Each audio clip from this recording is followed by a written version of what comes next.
Hello friends, எல்லாருமே எப்படி இருக்கீங்க?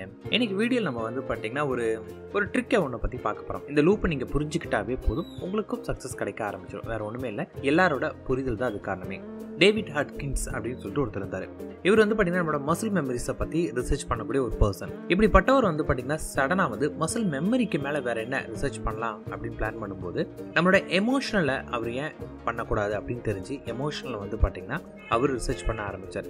அதோட அவுட்புட் அவரையே மிகப்பெரிய அளவு பிரமிக்க வைக்கிற அளவுக்கு இருந்துச்சு. பிகாஸ் நம்மளோட எமோஷனல் தான் இந்த பிரபஞ்சத்துக்கு மிக முக்கியமான ஒன்றாவே இருக்கு. இந்த வீடியோ பார்க்கக்கூடிய நீங்க ஆசைப்படக்கூடியது எதுவாக வேணாலும் இருக்கலாம். நீங்க ஆசைப்படக்கூடிய விஷயம் இந்த உலகத்துல எதுவா இருந்தாலுமே உங்களால 100% அடைய முடியுங்க. நாட் ஓன்லி நம்ம பூமியை மட்டும் சொல்ல, அதுக்கு மேல இருக்கிறது கூட நீங்க ஆசைப்பட்டு அடையலாம். நீங்க கேட்கலாம், நான் மூணுக்கு போகணும்னு நினைச்சா போக முடியுமான்னு கேட்டீங்கன்னா போக முடியும். மூணுல நீங்க குடும்பம் நடத்தணும்னு நினைச்சாலும் முடியுமே.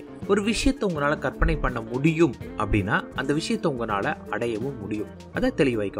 அண்ட் ஒன் மோர் திங், சில பேர்ல எனக்கு வந்து சொல்லுவாங்க, சார் நான் வந்து நிறைய விஷயங்கள் முயற்சி பண்ணேங்க, எனக்கு நான் தோத்துட்டேன், எனக்கு நடக்கவே இல்லை அப்படின்னுவாங்க. அவங்களுக்காக ஒரே வார்த்தை நான் சொல்லுவேன், ஒரு விஷயம் உங்களுக்கு நடக்கல அப்படின்னா நீங்க தெரிஞ்சுக்கொள்ள வேண்டிய விஷயம் என்னன்னு கேட்டீங்கன்னா உங்களோட முயற்சி நீங்க பாதியிலே ஸ்டாப் பண்ணிட்டு இருக்கீங்கன்னு அர்த்தம். திருப்பி போராடுங்க. உடனே அவங்க வந்து, இல்லை சார் நான் எவ்வளவோ ட்ரை பண்ணிட்டேன், நான் தோத்தான் போயிட்டு இருக்கேன் அப்படின்வாங்க. அப்ப நான் உங்ககிட்ட கேட்க வேண்டிய கேள்வி, நீங்க செத்துட்டீங்களா அப்படின்னு. என்ன சார் சொல்றீங்க அப்படின்னு. ஆமா, நீங்க செத்துட்டீங்களா? பிகாஸ் நம்மளால செத்தா மட்டும்தான் போராட முடியாது. நம்ம தொடர்ந்து போராடினா ஜெயிப்போம். அது எதுவா வேணாலும் இருக்கலாம். நமக்கு ஒரு விஷயம் வேணும் அப்படின்னா நம்ம தான் அதுக்கான போராடணும். வேற யாரும் நமக்காக போராட மாட்டாங்க. நம்ம தொடர்ந்து போராடினா மட்டும்தான் அந்த விஷயத்துல நம்மளால ஜெயிக்கவே முடியும்.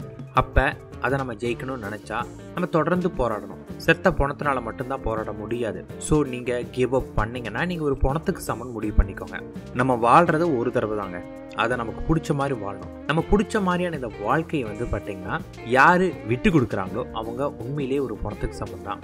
தொடர்ந்து போராடுங்க. செத்தா மட்டும்தான் நம்மளால போராட முடியாது, மற்றபடி நம்மளால போராட முடியும் அப்படிங்கிற எண்ணத்தோட போராட ஆரம்பிங்க. நான் சொன்னதுங்களா ஹாட்கின்ஸ் அவரோட ரிசர்ச்சோட இது என்ன தெரியுங்களா, நம்ம எப்பெல்லாம் ரொம்ப லோ கான்சன்ட்ரேஷனோட இருக்கிறோமோ அந்த நேரத்தில் வந்து பார்த்தீங்கன்னா நம்ம எமோஷனல் ரொம்ப கிரிட்டிக்கலாக இருக்கும். லைக் இருக்கிறதுலே ரொம்ப மோசமான ஒரு எமோஷனல் என்னன்னு கேட்டிங்கன்னா அசிங்கப்படுத்துறது தான். அசிங்கம், அவமானம், இதுதான் வந்து இருக்கிறதுலே ரொம்ப ரொம்ப மோசமான ஒரு நிலை.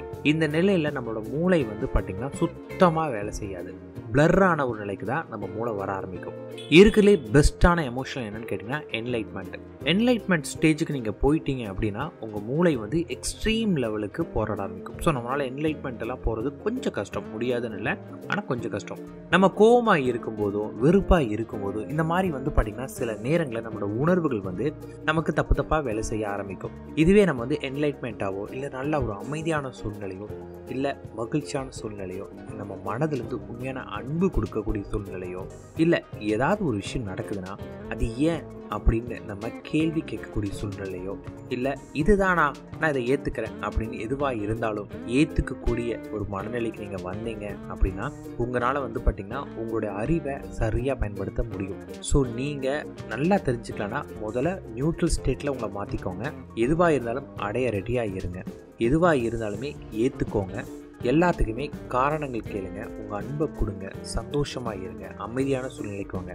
இந்த நிலையில் இருக்கும்போது உங்களால் உங்கள் மூளையை சரியாக பயன்படுத்த முடியும்.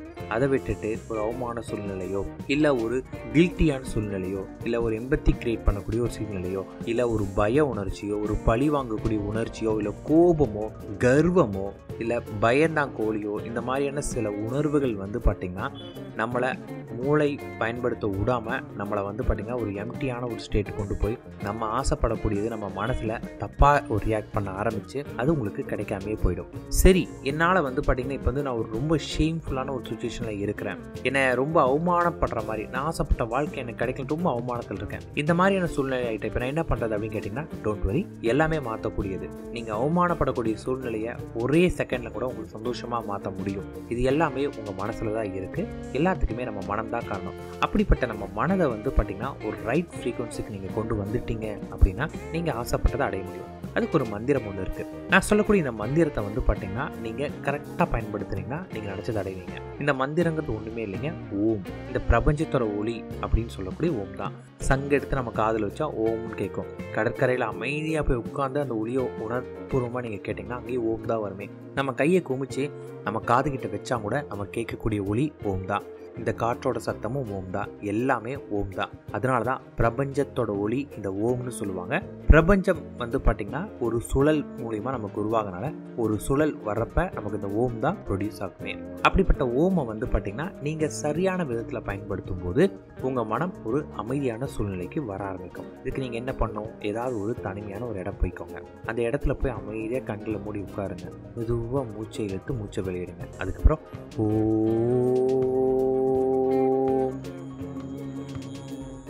இந்த மாதிரி நல்ல லாங் பிரீத்தாக ஓம் நீங்கள் சொல்லணும். இது போல் உங்களால் ஓம் சொல்ல முடிஞ்சிச்சு அப்படின்னா நல்லா லாங் பிரீத்தாக ஒரு 108 தடவை பண்ணி பாருங்கள். கண்ணை மூடிட்டு பண்ணுங்கள். இதை பண்ணி முடிச்சுட்டு நீங்கள் கண்ணை திறந்து பாருங்களேன். அந்த இடம் வந்து பார்த்தீங்கன்னா அப்படியே லைட்டாக ஒரு ப்ளூவிஷான மாதிரி ஒரு ஃபீல் உங்களுக்கு கிடைக்கும். உங்கள் மனம் வந்து பார்த்தீங்கன்னா அப்படியே சைலண்ட்டாக இருக்கும். அப்படியே காமாக தெரிய ஆரம்பிக்கும். ஒரு பிளர்ரான மாதிரி இருக்கும். ஏன்னா அந்த அதிர்வலைகள் உங்கள் உடம்புல ஏறி இருக்குமே. இந்த நேரத்தில் உங்களுக்கு என்ன ஆசைப்படுறீங்களோ அதை வந்து ஒரு ஹிப்னாட்டிசம் மாதிரி நீங்கள் கேட்க ஆரம்பிங்க. இதை வந்து ஒரு ஹிப்னாட்டிசம் மாதிரி நீங்கள் கேட்டிங்கன்னா அப்படியே உங்கள் மனசில் பதியும். ஏன்னா நீங்கள் ஆல்மோஸ்ட் என்லைட்மெண்ட் ஸ்டேஜுக்கு வந்து நின்றுப்பீங்க. இப்போ நீங்கள் உங்கள் மனசில் பதிய வச்சிங்க அப்படின்னா ரொம்ப குயிக்காக உங்களுக்கு வேலை செய்யும். இன்ஸ்டன்ட் மெத்தடு நம்ம சொல்லுவோம் இல்லைங்களா, இதுவும் ஒரு இன்ஸ்டன்ட் மெத்தட் தான். உங்களுக்கு யாராவது ரொம்ப பிடிக்கும், அவங்க உங்களுக்கு கால் பண்ணணும் அப்படின்னு நினச்சிங்கன்னா இப்போ நான் சொன்ன இந்த இன்ஸ்டன்ட் மெத்தட் ட்ரை பண்ணுங்கள். இது வந்து கரெக்டாக நல்ல லாங் ப்ரீத்தாக எடுத்து இந்த ஓமை சொல்லி பாருங்கள். உங்கள் மனம் வந்து அப்படியே நியூட்ரல் ஸ்டேட்டுக்கு வந்துட்டு ஒரு என்லைன்மெண்ட் ஸ்டேட்டுக்கு இருக்கும். நீங்கள் கண்ணை திறக்கும் போது அப்படியே ஒரு ப்ளூவிஷ் இல்லாட்டி ஒயிட் ரெண்டில் ஏதோ ஒரு கலர் தெரியும். அதுக்கப்புறம் தான் மற்ற சீனரிஸே உங்களுக்கு தெரியும். அதுவே ப்ளூ மாதிரி தான் உங்களுக்கு தெரியுமே. அப்போ உங்கள் உடம்புல அந்த வைப்ரேஷன் தெரியும். ஒரு சைலண்ட் ஃபீல் உங்களுக்கு கிடைக்க ஆரம்பிக்கும். அப்போ ஹிப்னாட்டிசத்தில் கேட்க ஆரம்பிங்க. ஹிப்னாட்டிசம் ஆடியோ நம்ம ஆல்ரெடி நிறையா கொடுத்தனால தான் அதை பற்றி பெருசு எக்ஸ்பிளைன் நான் பண்ணல. அதுபோல் ஒரு ஆடியோவை ரெடி பண்ணி நீங்கள் விருப்பப்பட்டவங்களுக்கு கால் பண்ணணும்னு நினச்சி நீங்கள் பண்ணிங்கன்னா நீங்கள் அதை கேட்டு முடிக்கிறதுக்குள்ளாரே ஒரு இன்ஸ்டன்ட் ரிசல்ட் கிடைக்கும். செம்ம பவர்ஃபுல்லாக இருக்கும். ஆனால் முடிச்சிட்ட உடனே மொபைல்லாம் தொடாதீங்க, சரிங்களா? டைவர்ஷன் எதுவும் இல்லாமல் வெயிட் பண்ணுங்கள். கன்ஃபார்மாக உங்களுக்கு ரிசல்ட் கிடைக்கும். ஸோ உங்களுக்கு புரிஞ்சிருக்கும்னு நினைக்கிறேன். நம்மளோட ஹார்ட்டின் சொன்னதுமே நம்மளோட மூளையை பயன்படுத்தக்கூடிய நம்ம எமோஷனல் தான் எல்லாத்துக்குமே காரணம். உணர்வுபூர்வமாக நம்ம செய்யக்கூடிய எந்த ஒரு விஷயமா இருந்தாலும் வெற்றி கிடைக்கும். All the best.